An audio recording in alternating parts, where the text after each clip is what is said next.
ইমান সহজতে হাৰ নামানিবা। হাৰ মনা মানুহক মৰমবোৰে বৰকৈ আমনি কৰে।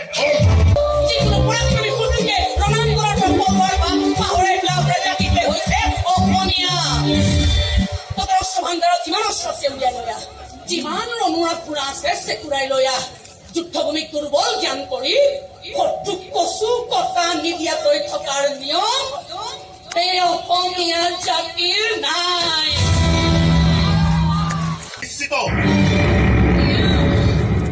এয়া যুদ্ধ নহয় মহোদয়, এইখন হ'ব অসমীয়া জাতিৰ অস্তিত্ব ৰক্ষাৰ প্ৰথমখন সংগ্ৰাম। অসমীয়া জাতিৰ গৌৰৱ আৰু অহংকাৰৰ ইতিহাস এই ইতিহাসৰ প্ৰতিটো পৃষ্ঠাত যুগ যুগান্তৰলৈ লিখা থাকিব প্ৰতিগৰাকী অসমীয়াৰ নাম। আমি অসমীয়া নাৰী দুৰ্বল নহয়, আমি বীৰ প্ৰসৱী, বীৰ পত্নী, বীৰ মাতৃ, বীৰৰ জীয়ৰী, আমি আহোম ৰমণী।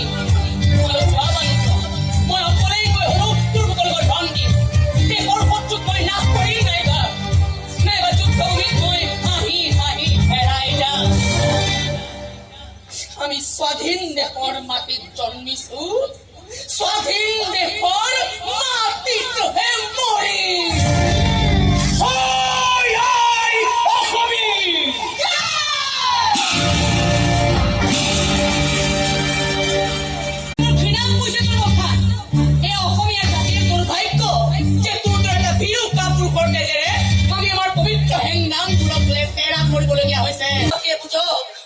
অসমীয়া নাৰীৰ কলিজাত কিমান কেঁচা তেজ আছে, কিমান অদম্য সাহস আছে।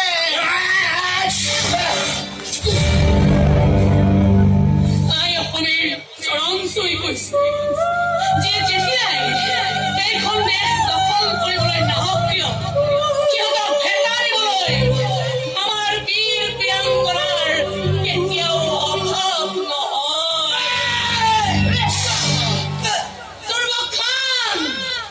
ক'ত লুকাই আছ তই?